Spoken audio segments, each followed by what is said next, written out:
Bonjour.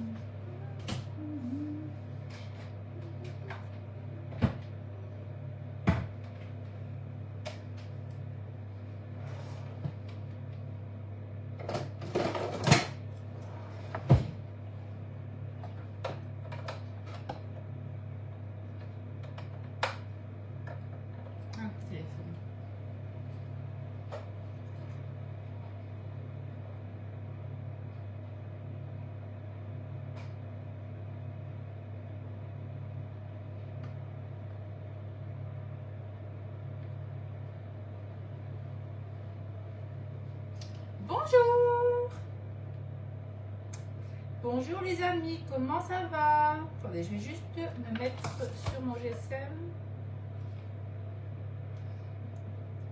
Hop, pour pouvoir voir vos commentaires, sinon ça fonctionne. Bonjour Anne, les autres je ne vois pas encore.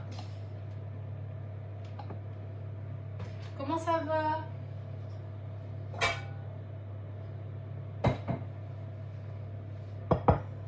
Je vais attendre un peu parce que je suis un peu à l'avance. Quoi de neuf Anne? Ça a été les vacances?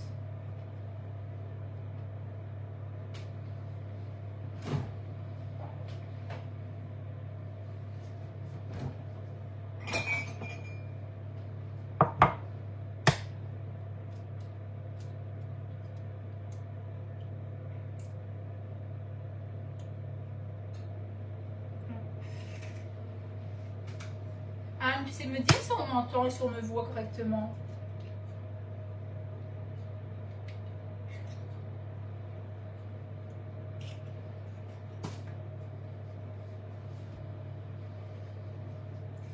Ça va bien, merci, génial, super, parfait. Hop.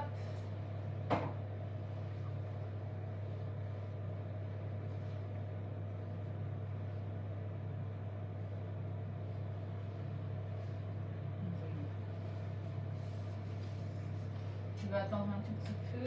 Je vais essayer de brancher mon mixeur pendant ce temps-là.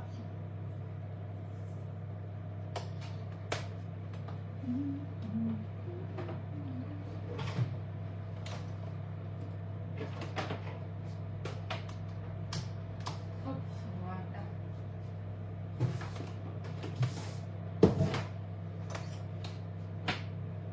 Bonjour Nadine, ça va? Tu vas bien? Ok, parfait, super. Merci Anne. Voilà, je vais attendre 2-3 minutes et après on y va. Il est quelle heure? 19h, parfait. Aujourd'hui, nous allons faire des amygdalotas et une spanakopita.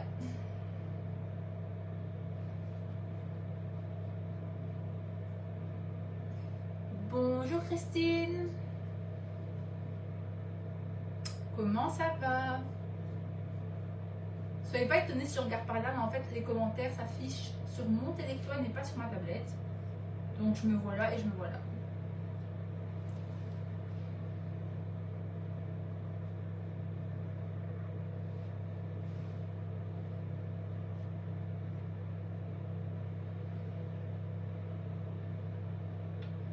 Ok, je commencerai bien, il est 19h01. Ok, donc on va commencer par les amygdalotas de Mykonos.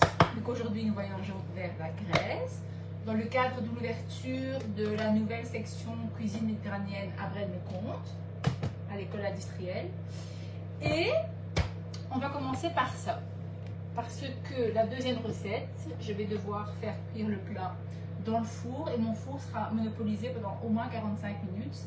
Donc je vais faire les biscuits et pendant que les biscuits cuisent, je préparerai le plat, je mettrai le plat au four et on terminera les biscuits parce que ça se fait en 2 étapes. D'accord? Alors, pour commencer, je vais prendre mon robot et je vais mixer 300 g d'amandes entières avec la peau. Ok? Bonjour Christine, l'autre Christine. Ici j'ai pesé avant, j'ai 315 g, donc c'est bon. C'est pas, c'est une recette de pâtisserie, mais c'est pas une pâtisserie. C'est un biscuit de famille, donc c'est pas grave, on n'est pas au gramme près ici. Hop, voilà. Alors avec ça, je vais y ajouter 75 g de sucre.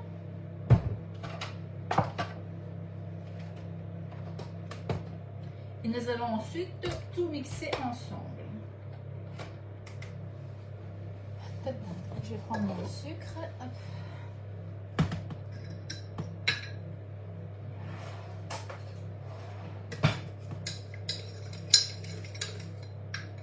Alors, 75 grammes. Et ici encore, vous inquiétez pas, on n'est pas au gramme près. Hein. Si c'est 78, 80, il n'y a pas de problème.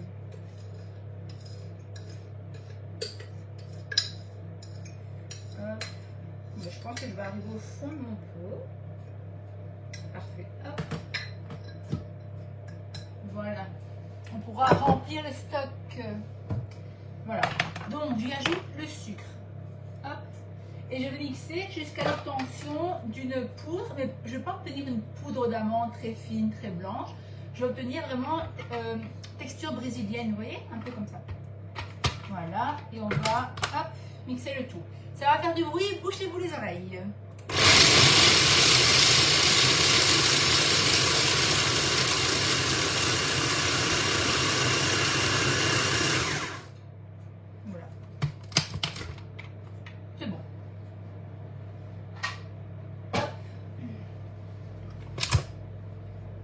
Et je vais mettre ça sur le côté.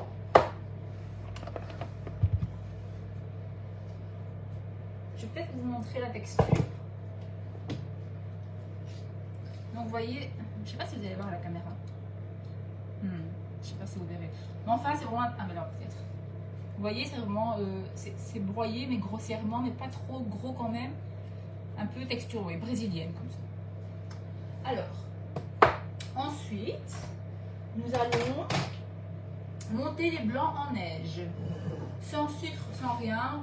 Certains mettront une pincée de sel, moi je n'en mets pas, ça monte très très bien.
Pour aujourd'hui.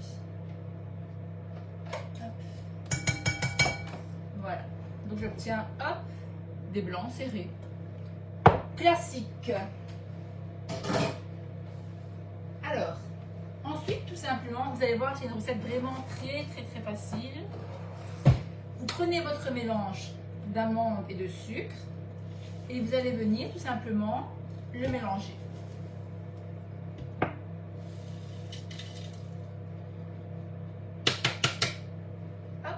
Voilà. Je ne sais pas si vous voyez bien. Et ensuite, on va tout simplement incorporer les blancs dans la préparation. Hop. Donc en fait, si vous regardez, c'est un peu une interprétation à la grecque de nos macarons. Mais pas les macarons la durée, les macarons à l'ancienne. Alors à savoir qu'on pouvait très bien faire cette recette avec de la poudre d'amande et à ce moment-là, on mélange simplement le sucre de manière manuelle avec la poudre d'amande sans devoir forcément, bien sûr, passer le mélange au robot. Voilà, et là vous devez obtenir une texture comme ceci, vous voyez? C'est collant comme ça.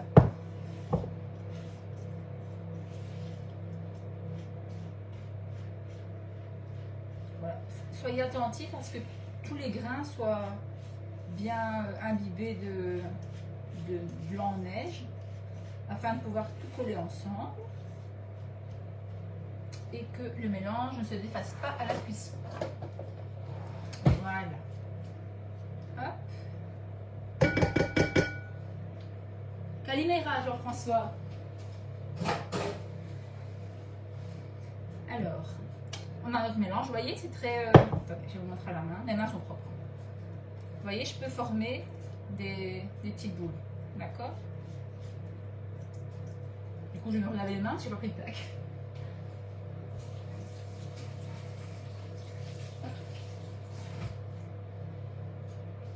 Voilà. Donc, la préparation en elle-même est faite. Bonsoir Delphine. Delphine, justement, encore après mon grec.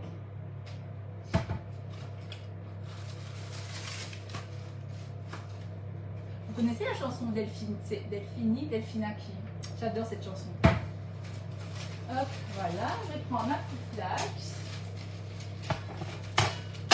Je vais venir y déposer un petit, je crois que vous ne voyez pas, un petit papier cuisson.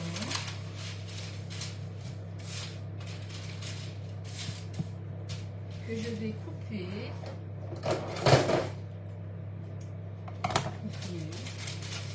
Que je vais plier. Bonsoir Evelyne, ça va?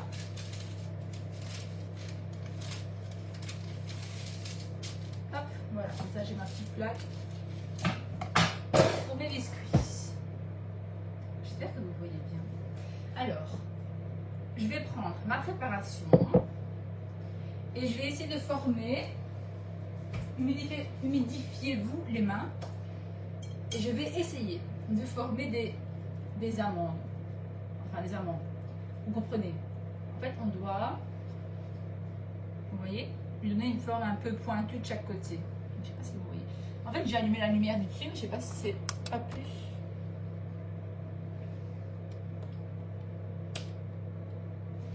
Est-ce que c'est mieux comme ça? Vous voyez?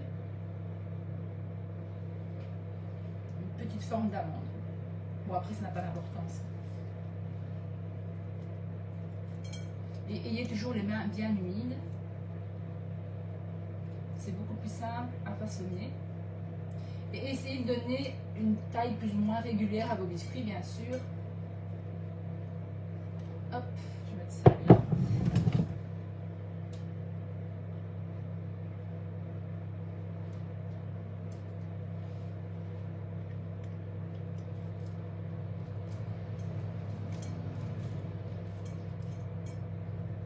Là, après, vous pouvez les faire en boule aussi.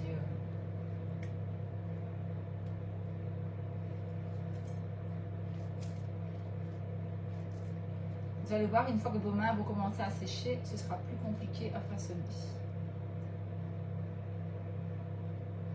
Donc gardez toujours de l'eau sur vos mains.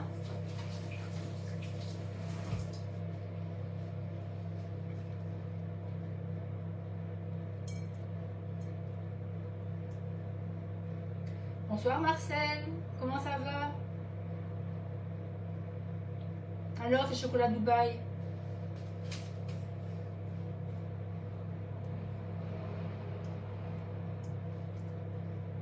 Voilà, et on façonne bien en forme d'amande comme ça.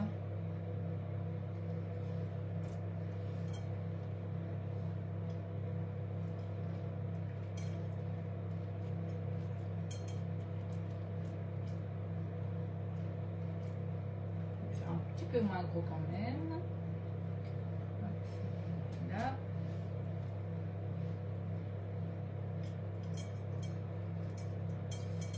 Bonjour Clélia, ça va?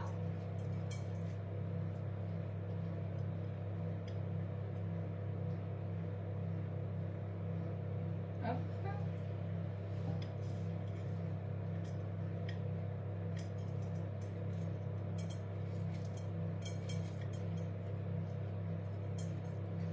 Voilà, on leur donne leur petite forme.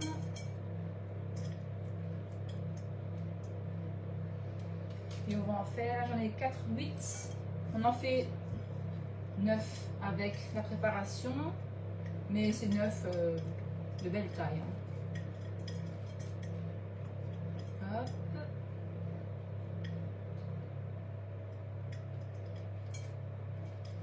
Faut que je m'enrouille les mains.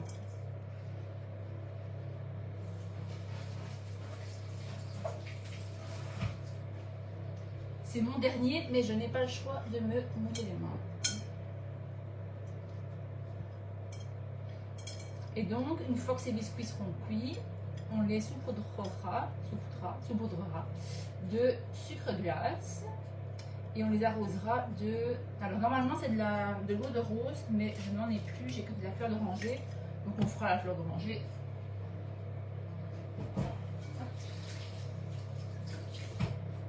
Voilà, voilà. Bonsoir Anna, ça va? Donc voilà, vous voyez, ça a pris quelques minutes et j'obtiens une plaque d'amygdalata parfait. Et là, on enfourne pour 15 à 20 minutes à four préchauffé, à savoir que le four est préchauffé à 120 degrés. Surtout, ne mettez pas plus, étant donné qu'il y a assez bien de sucre et les fruits secs, ça va vite brûler.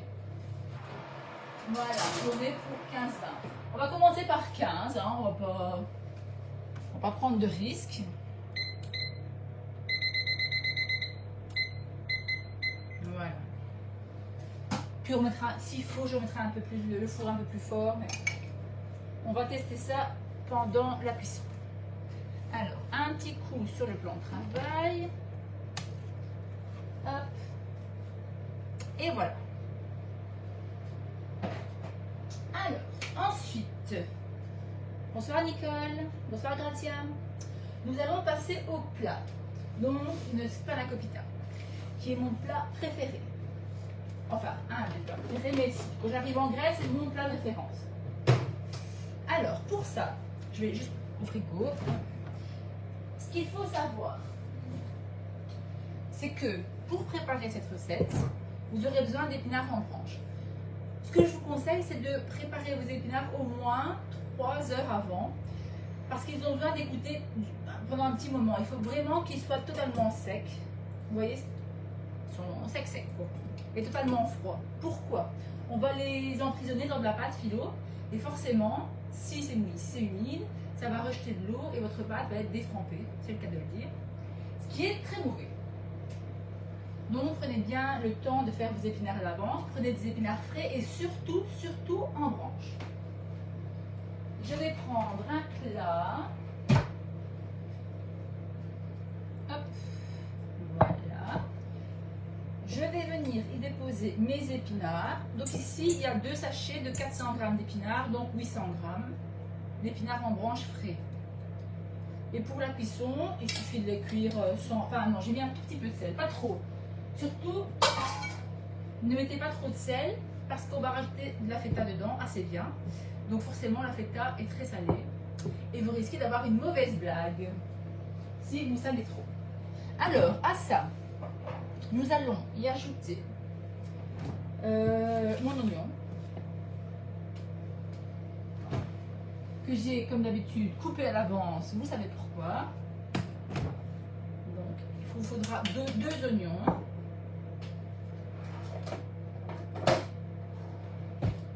Ça va, Gradia? Qu'est-ce que tu racontes? Voilà. À ceci, nous allons y ajouter 2 œufs, mais je vois qu'il y a un œuf qui est cassé, donc pas de risque, c'est la poubelle directement. Et on va, hop, casser nos œufs. Je suppose que vous le savez, mais on casse toujours les œufs dans un plat à part et un par un pour éviter les mauvaises blagues. Tout simplement, des morceaux de coquille qui iraient se balader dans votre préparation. Ça va Aurélie? Pas de neuf? Voilà. Je vais prendre un petit lavette. Alors, donc, on va ajouter nos œufs directement dans la préparation.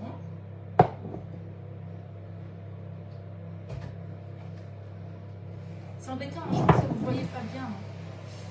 Mais je vais regarder. J'ai acheté un micro-cravate. Parce qu'apparemment, après le son n'est pas terrible. Donc, et je vais acheter un truc pour, vous voyez, un système qu'on puisse voir du dessus. Donc, on va ajouter ensuite du persil frais, plat. Après, si vous avez du frisé, pas de problème, hein. Mais c'est toujours meilleur le persil plat. Et en Grèce, on utilise beaucoup de persil plat. Contrairement à chez nous, on utilise plus du persil frisé. Alors, on va y ajouter un demi-bouquet.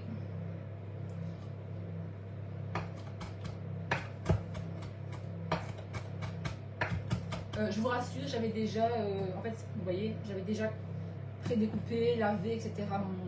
mon persil. Hein. J'ai pas mis du persil comme ça.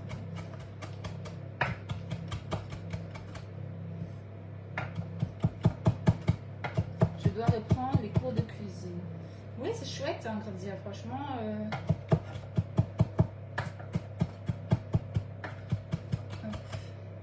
Et on émince bien finement son persil. Après, c'est pas très finement, c'est pas grave, hein, ça va cuire de toute manière.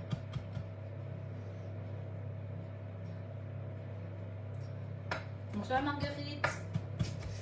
Ouais, je sais bien. Parce que l'histoire est longue, mais c'est pas totalement ma volonté, mais bon. Enfin. C'est comme ça. Voilà. Et donc, on vient ensuite l'ajouter à notre préparation. Voilà. Alors, ensuite, nous allons venir ajouter un peu de menthe fraîche à la préparation. Ça, je vais ranger. Bon, je l'essuie tout. Attendez, je vais faire plus simple. Je vais prendre le... Bon, je vais prendre la menthe directement ici pour ne pas mettre mon... Hop, voilà. Et je vais rincer ma menthe. Voilà. Comme ça, j'ai ma menthe. Retour des profs de la ceinture. Alors, je vais prendre mes petites feuilles de menthe. Les profs de la Saint-Union, les élèves de la Saint-Union.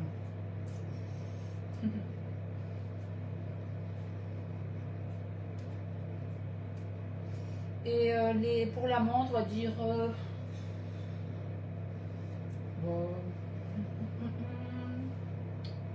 une vingtaine de feuilles comme ça, environ.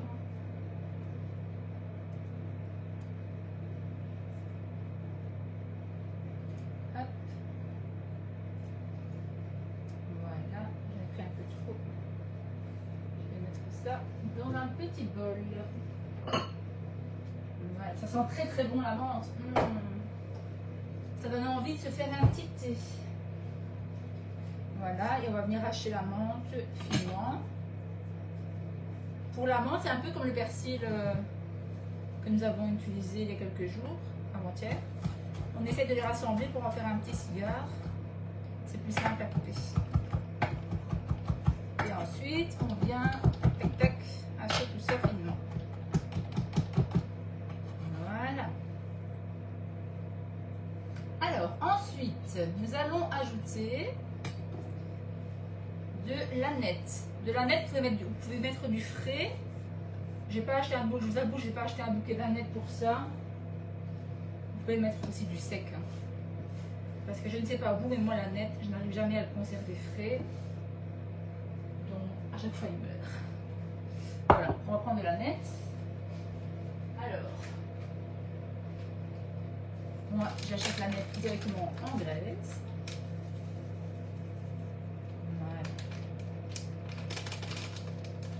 N'ai plus. Rôle inversé, ouais, vraiment. Mais non, de la neige, j'en ai plus, mais parce que de toute façon, ça suffira. Je n'ai plus la nette. Ah, mais si, j'en ai encore. J'ai eu peur. Je me disais, mais comment ai-je pu en arriver là? Voilà. Là, normalement, c'est 2-3 cuillères à soupe. Moi, je suis généreuse, j'adore ça.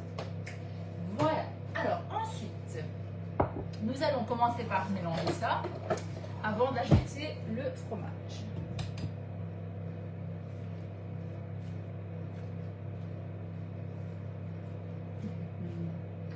j'aurais dû prendre peut-être un plat un peu plus grand. Bonsoir Stéphanie, ça va? Anne-Marie, ça va?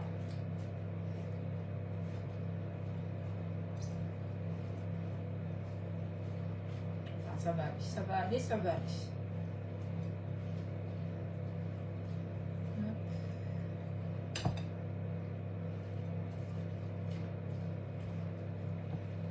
En fait, j'ai un très grand plat, mais j'ai utilisé pour faire les biscuits avant. Donc là, je n'en ai plus d'aussi grand. En tout cas, plus de transparent. Mais je n'avais pas le choix pour les biscuits. Mais ça va aller, ça va aller. Voilà. Alors, ensuite, nous allons ajouter le fromage. Donc, à savoir de la feta. Et nous allons ajouter un bloc, donc 250. Après, si votre bloc fait 200 grammes, c'est pas grave. Hein. Il n'y a pas vraiment de quantité. Le spanakopita, c'est vraiment avec les ingrédients, enfin avec les ingrédients, vous n'avez pas le choix, mais je veux dire avec la quantité que vous avez. Quoi. Et vous allez voir, il y a différentes possibilités pour la spanakopita. Moi, par exemple, ma cousine, qui est d'origine grecque, vous verrez après quand on va la monter, en fait, elle met de la préparation à chaque étage. Donc elle met une feuille de phyllo, de la préparation, une feuille de phyllo, un peu comme un millefeuille. Le problème, c'est qu'alors il vous faut beaucoup de fromage et beaucoup d'épinards. Et du coup, c'est un plat très riche. Moi, j'ai quand même un petit peu réduit. Donc là, on écrase grossièrement sa feta, vous voyez comme ça. Et on vient l'ajouter à la préparation. Hop. Voilà.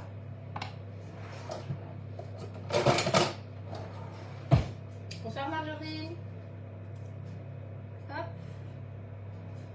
Voilà. Hop.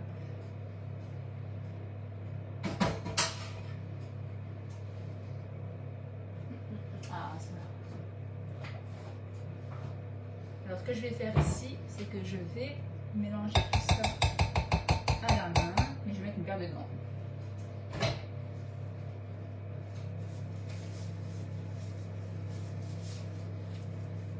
Voilà, et donc, vous venez mélanger tout ça. C'est quand même beaucoup plus simple. Hein. Voilà. Ça, c'est vraiment un très bon plat. Et il y a une autre, donc là c'est la spanakopita. Vous avez spanakopita, pita c'est la tourte, spanako les épinards. Et vous avez la tiropita. Et à ce moment-là, il n'y a pas d'épinards, il y a uniquement du fromage. Normalement c'est que de la feta, mais je vois de plus en plus de Grecs qui cuisinent en Grèce dans des lives, qui coupent la feta au Philadelphia pour mettre moins de feta. Ils rangent le mélange plus crémeux. Voilà, vous voyez, d'obtenir. Vous voyez, la préparation, elle se tient. Vous voyez, j'ai pas de l'eau qui coule partout ou quoi que ce soit. Si maintenant, regardez, si je voulais faire une boulette par exemple, je n'aurais aucun problème. Regardez comme ça, c'est bien. C'est ça qu'on veut. Il n'y a absolument aucun liquide dans mon. C'est compliqué à l'envers. Hein. Il n'y a absolument aucun liquide dans mon plat. Donc c'est pour ça que c'est hyper important de faire cuire ces épinards à l'avance. Moi, je les ai cuits ce matin. Voilà. C'est parfait. Top, hop, tac, tac. Voilà. Alors, je pense que je n'ai rien oublié. Du sel et du poivre. On va mettre du poivre. Le sel, comme je vous ai dit tout à l'heure, c'est assez salé avec le fromage. Donc, à votre bon vouloir. Est-ce que j'en ai ou pas? Bon, un tout petit peu. Voilà. Je vais remettre un propre gant pour remélanger. Bonsoir Aurore, ça va? Voilà, et donc on va venir hop, mélanger tout ça. Voilà.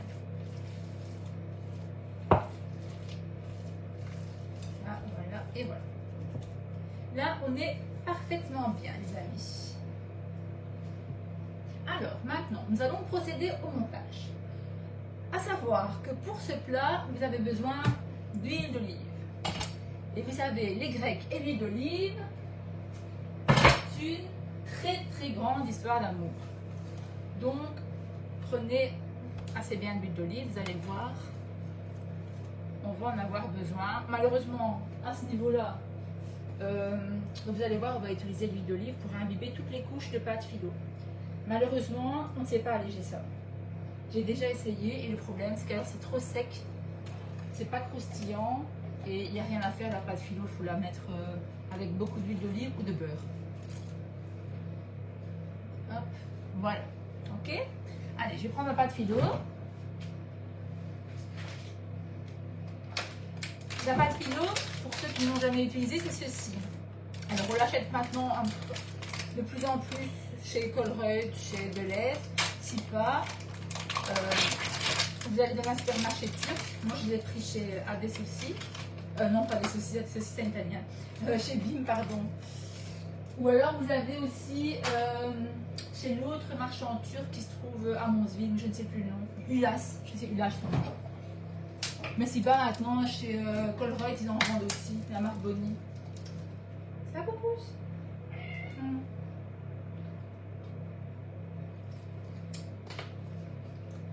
C'est très bon, Aurore. Ah, les biscuits. On va regarder qu'est-ce que ça donne.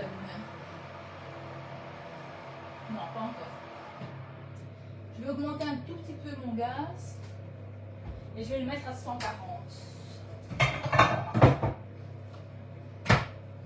Voilà, alors.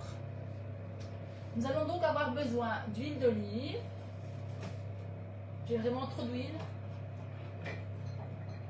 Et cette fois-ci, contrairement à la dernière fois, on ne va pas utiliser l'huile d'olive italienne, on va utiliser l'huile d'olive grecque.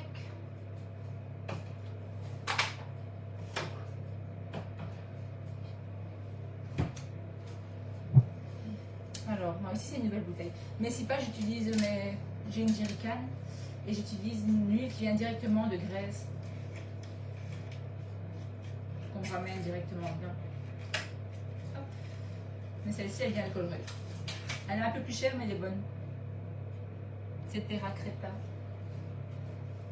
Alors, si je n'enlève pas le plastique, on ira. Voilà. Donc, on va commencer par prendre son plat et mettre une bonne couche. Mettez bien une bonne couche. Franchement, c'est gâcher le résultat si vous en mettez moins. Et là, on va venir bien huiler tout son plat. Voilà.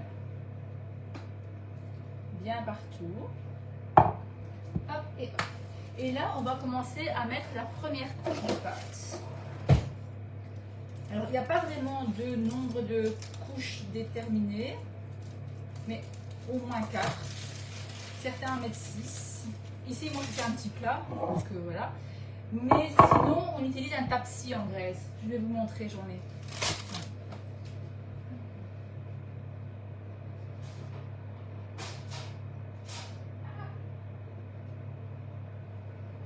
Bon, je vous montrerai après parce que je les ai rangés quelque... Attendez, j'arrive.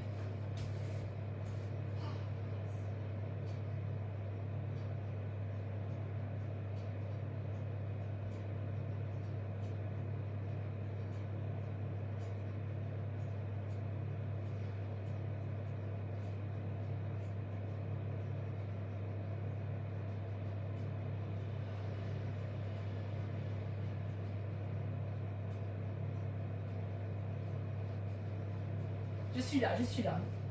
Suis-je bête? Voilà, c'est parce qu'en fait, avec mon nouveau four, je les ai rangés. Voilà, ça c'est un tapsi. Vous voyez, donc en Grèce, ça c'est un petit tapsi. En Grèce, ils ont des tapsis énormes, vous voyez, genre, ils prennent toute la taille. Et en fait, ils cuisinent avec ça. Ça permet de cuisiner pour des grandes familles. Voilà. Alors, je disais, on va commencer par mettre une première couche.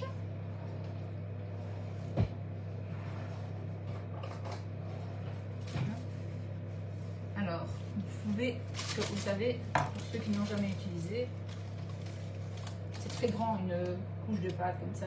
Et vous voyez, ça a une texture. Moi, ça me fait penser vous savez, les pots pour nettoyer les vitres comme ça. Ça me fait penser à ça. Vous voyez la texture, comment elle est? C'est comme un chiffon. Mais à savoir qu'elle sèche très vite. Donc voilà, on vient mettre sa pâte comme ça. Et on ne coupe pas les bords. D'accord? Et là, on va venir prendre un bol qu'on va remplir d'huile d'olive. Oui, il faudra vraiment tout ça.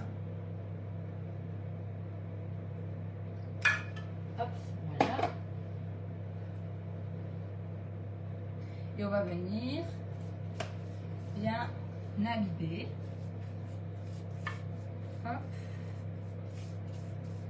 Toute la pâte. Comme ça. Vous mettez en couleur en fait, tout simplement. Et vous venez le mettre aussi sur les côtés.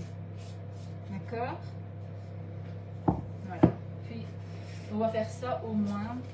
Alors à savoir, donc, comme je vous disais, la pâte sèche très vite.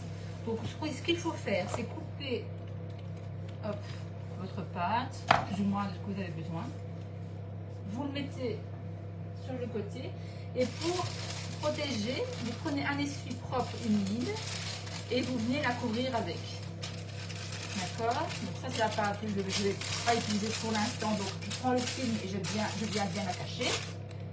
Et pour le reste, je vais prendre un essuie humide. Hop, comme ça. Je vais mouiller et je vais cacher ma pâte en dessous.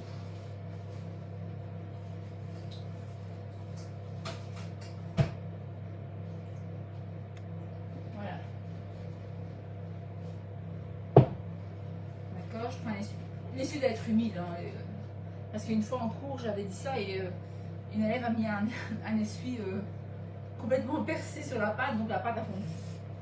Donc, la première couche est mise, je viens mettre la deuxième couche.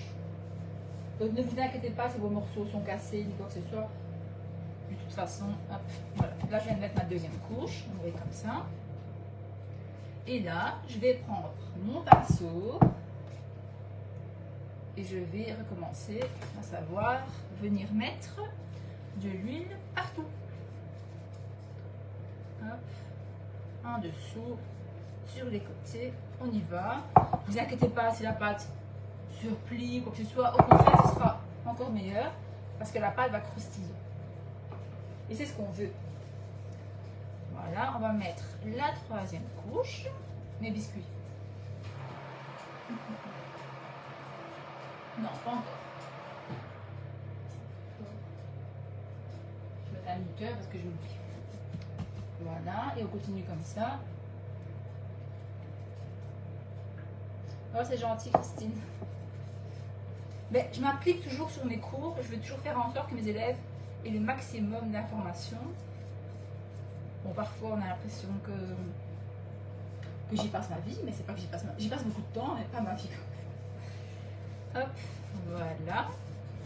Donc là, je suis à ma quatrième, je crois.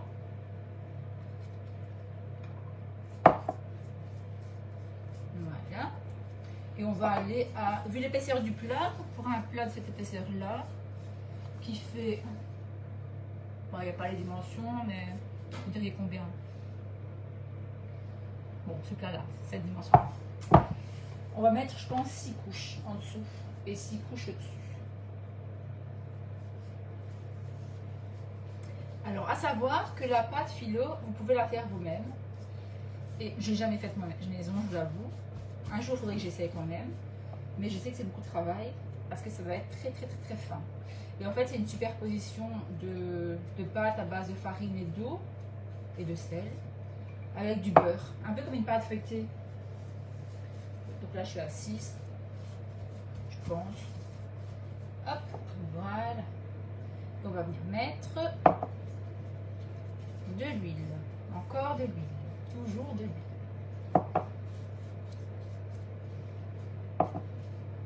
Ah oui, j'ai oublié de vous dire, donc on l'a fait aussi au fromage uniquement, de la tire au pita. Et on fait aussi, je l'ai faite une fois à la feta et au poireau. Et c'était très bon, vraiment bon. voyez, ça doit être bien. Tiens encore. Voilà, et là maintenant, on va venir mettre la préparation. Donc vous voyez, ici j'ai mis 6 couches de pâte, ma préparation, et je vais remettre 6 couches de pâte au-dessus. Et donc je vous disais, ma cousine grecque, elle va mettre par exemple 2 couches de pâte, elle va mettre de la préparation, encore de la couche de pâte, de la préparation, etc. Mais pour moi c'est trop. Donc, voilà, et on va venir mettre la préparation, je viens tout mettre. Hop. Voilà. Je vais vous montrer.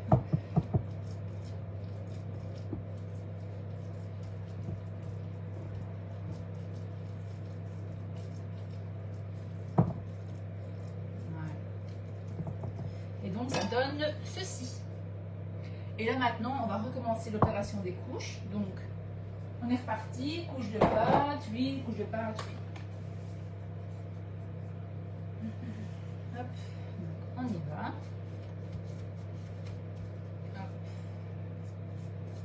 On y va à l'huile, hop.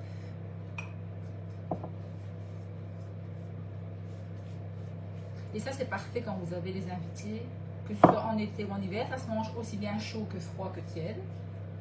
Vous pouvez le faire la veille. Attention que si vous la faites à l'avance, donc si vous faites cette préparation-là comme ça, alors normalement, on doit pouvoir la mettre au frigo. Le problème, c'est que moi, j'ai essayé une fois de la mettre au frigo et de la faire à l'avance, et j'avais la moitié de ma pâte qui avait fondu en dessous à cause de l'humidité. Donc, si vous voulez la faire à l'avance, faites-la, cuisez-la, à la limite pré-cuisez-la, et terminez la cuisson quand vos invités sont là. Mais c'est pas, je vous dis, ça se mange froid, ça se réchauffe très bien. Ça se réchauffe très bien au four et à l'air fryer. Ça se congèle. C'est vraiment un plat parfait. Bonsoir Daniele, ça va. Hop, voilà. Et vous voyez, j'en ai mis de l'huile, hein. Regardez. Je vais pas en remettre.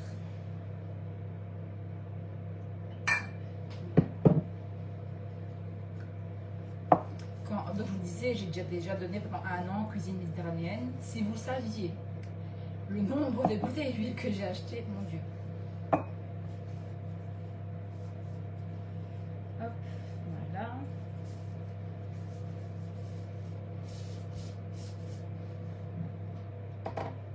Bonsoir Athéna. Ah Athéna. Nous avons Athéna parmi nous. J'ai réussi à invoquer des dieux. Enfin, les déesses.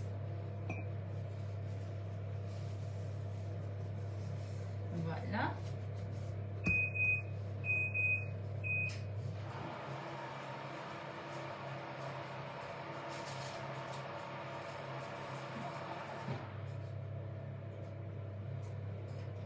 Hop. Ouais, donc je modifierai le temps de cuisson parce que c'est beaucoup plus que ça. Hop, voilà.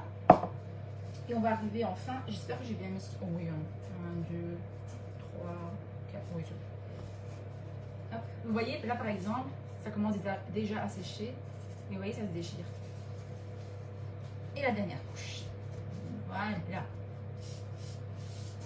Alors ici, je vais juste mettre de l'huile. Bon, parfait, on va terminer. Hop. Donc vous voyez toute l'huile que j'ai mis. Il n'y en a plus, hein, c'est totalement vide. Voilà. Alors ici, ce qu'on va faire, vous voyez, j'ai ceci qui dépasse. Alors, vous prenez, alors, soit vous découpez. Je vais quand même découper un peu parce que j'en ai quand même assez bien. Voilà. J'en ai quand même beaucoup. On découpe le plus gros parce que le reste, on va le rentrer à l'intérieur du plat.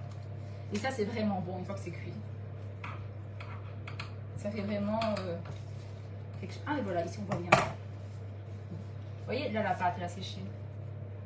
Et vous voyez le papier, comme ça fait comme du papier. Regardez. Et si vous laissez encore un petit peu, vous faites ça et ça va se défaire. On voit. Ça devient vraiment du papier desséché. Voilà, donc on coupe le plus gros. Grossièrement, il n'y a pas de. Quand on a un tape-ci, c'est plus facile, on peut laisser le replier, mais ici, comme c'est un plat carré, traditionnel. Voilà, hop. Et ceci, donc on arrache, voilà, on va le rentrer à l'intérieur. Un peu comme quand vous faites une tarte rustique. Vous voyez, attendez, regardez. Vous voyez, je prends et je le rentre, hop, comme ça. Je vais le mettre en dessous. Vous voyez, je pince et je le mets à l'intérieur. Et comme ça rentre très très bien. Voilà, et vous voyez, c'est ici. Vous voyez, comme ça rentre bien. Et on fait ça tout le tour. C'est plus facile à deux mains, forcément.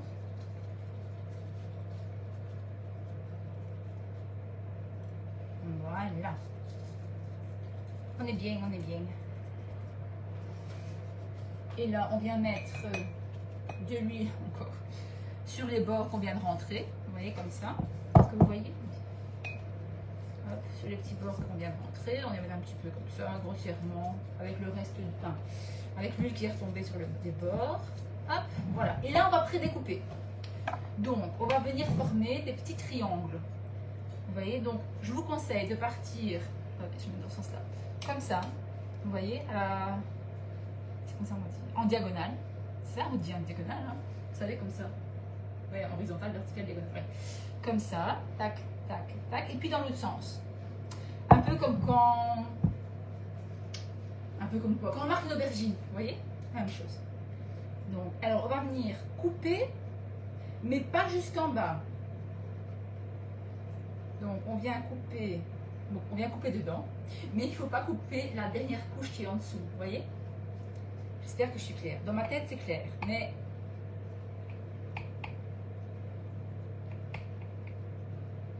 Voilà, comme ça, vous voyez? Voilà, et maintenant, dans l'autre sens. On fait ça aussi avec les baklava. Je ne sais pas si vous avez déjà mangé des baklava. C'est vraiment, vraiment... C'est la même préparation, la même base avec la pâte philo, sauf qu'on met des fruits secs. Beaucoup de sucre. Et à la fin, on termine avec du miel et un sirop. Un sirop au miel. Et on vient le mettre chaud comme ça. Et c'est très très sucré, très très bon. Et voilà, on obtient ceci. Vous voyez? Et puis, on va venir mettre des graines. Ah, je les ai mis en évidence. J'ai eu peur. On va venir mettre des graines de sésame. Mais j'en ai peut-être déjà des blanches. Oui. Parce qu'en fait là j'en ai des dorées. Et là j'en ai des blanches. Les dorées c'est bien, mais le problème c'est que comme la cuisson est assez longue, 45 minutes, 1 heure, j'ai peur que ça dore trop. Donc on va mettre des blanches. Et on va venir mettre des graines comme ça au-dessus. Vous n'êtes pas obligé, hein, si vous êtes allergique à ça par exemple, n'en mettez pas. Hop, voilà. Vous voyez? Et là on va le mettre au four à 180-200, ça dépend selon la puissance de votre four, pendant 45 minutes à 1 heure. En fait, le but c'est de cuire la pâte, la préparation en elle-même est déjà cuite, les épinards sont déjà cuits, le fromage forcément c'est cuit. On va juste cuire un peu les œufs et la pâte forcément. D'accord? Alors, je vais regarder pour mes biscuits, qu'est-ce que ça me dit? Ça sent très très bon en tout cas. Donc là, je pense, une fois que ça commence à sentir bon en général, c'est que c'est cramé. Non, je rigole.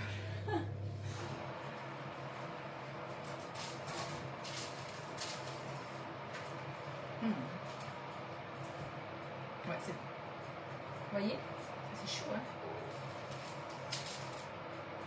Voilà.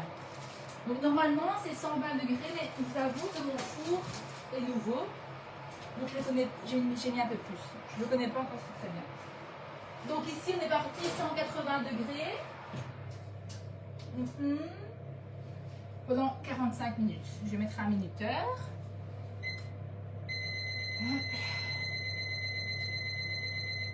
Voilà. Voilà, voilà. Alors maintenant, on va attendre quelques minutes. Je vais juste un peu débarrasser. Et puis, on va imbiber nos biscuits de fleurs d'oranger. Donc, à savoir que normalement, ici, donc, c'est les amygdalata de Mykonos. Ça dépend. En fait, il y en a plusieurs hein, selon les régions. Et ici, c'est Mykonos. Il faut les imbiber, enfin les imbiber. Mettre un peu de fleurs d'oranger dessus à la sortie du four. Donc c'est ce que nous allons faire. Mais normalement, comme je vous disais, la vraie recette c'est de l'eau de rose. Mais je n'ai plus d'eau de rose. Je vais quand même bien vérifier, mais je ne pense pas. Non. Par contre, j'ai plein de raisins. Hop, voilà. Donc, on va prendre un pinceau et de la fleur d'oranger. Ça sent tellement bon, ça. Ça, c'est un thé à la menthe. Justement, j'ai de la menthe. Voilà, je vais chercher la plaque des biscuits que j'ai mise là-bas. Je vais mettre un sous plat pour pas brûler mon plan de travail. Bonsoir Véronique, ça va? Bonsoir Déborah, ça va Gina? Voilà, hop.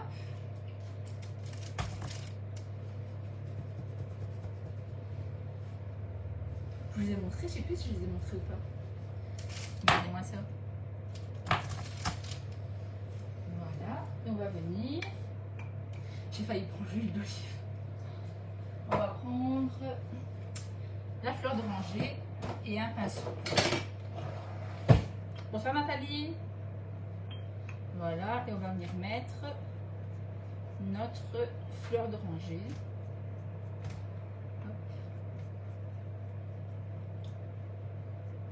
Dessus. Bon, ici je le fais. Bon, l'amibage, bien sûr, ça se fait tout de suite à la sortie du four. Et normalement, pour les manipuler, on attend bien sûr que ça refroidisse, que tout solidifie. Voilà. Et là, on va mettre du sucre glace.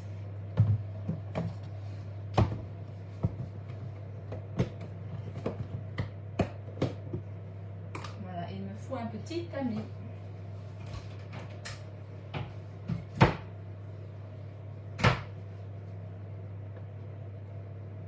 Tellement bon. La fleur d'oranger qui est sur le biscuit chaud là, ça, ça va Gina, ça va. Hop. Oh, c'est chaud. C'est top. C'est de pas faire de bêtises. Voilà, et on va venir mettre le sucre sur les petits biscuits.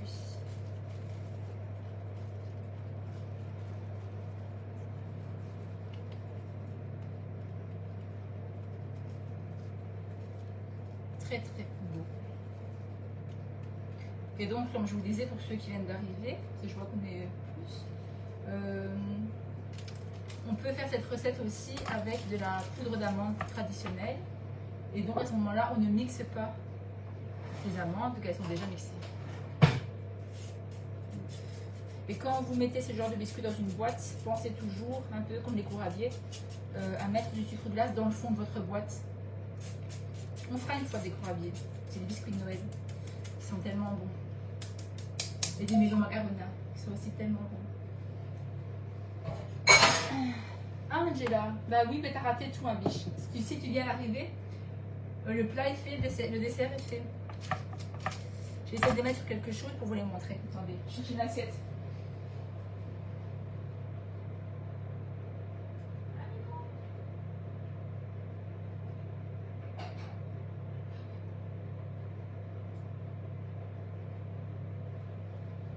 Voilà, j'ai pris une assiette bleue, reste dans le thème. Normalement, il faut les laisser refroidir. Et vous voyez, ça c'est un très bien. Regardez.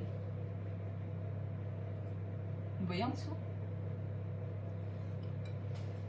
Normalement, on laisse refroidir avant de les déplacer, mais ça se tient très bien. Juste un qui me fait peur, parce qu'il s'est cassé. Vous voyez? Regardez. Ah mais voilà, c'est mieux.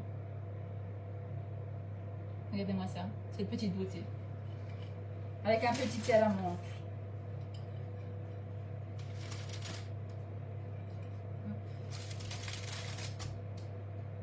Bien sûr, c'est celui qui me fait peur. Celui qui me fait peur, je vais le laisser là. Ça sert à rien de jouer avec le feu, n'est-ce pas? Voilà. Voilà, voilà. Mais de toute façon, déjà t'inquiète pas, le live reste en ligne pendant 30 jours et je transfère après sur ma petite chaîne YouTube, enfin la chaîne YouTube de l'EICB. Comme ça restera pendant longtemps. Je resterai dans les mémoires de l'internet. Donc voilà, regardez-moi ça. C'est pas hyper sympa à servir. Vous imaginez, vous avez des invités, vous mettez un petit thé, vous arrivez, voilà, j'ai des amis de latin. Vous en voulez un? Tenez, servez-vous les amis. Je vous l'offre. Voilà, voilà. Donc, nous avons terminé le live. Le plat est dans le four. Quand ce sera terminé, je vous montrerai le résultat et je ferai une découpe et je mettrai les photos sur la page. Alors, pour le ICB, donc, comme vous le savez, les cours commenceront bientôt. Les inscriptions sont toujours en cours.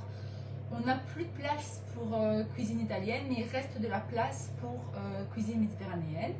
Donc, cuisine méditerranéenne, on verra l'Italie aussi, la Grèce, le Liban, l'Espagne, la Turquie, la Tunisie, le Liban, je ne sais plus si je l'ai dit. Enfin, on fait vraiment tout le tour de la Méditerranée et il y a toujours 3 cours consacrés à chaque pays. Donc, on fait 3 cours sur la Grèce, 3 cours sur l'Italie, 3 cours sur le Liban et on fait toute l'année comme ça.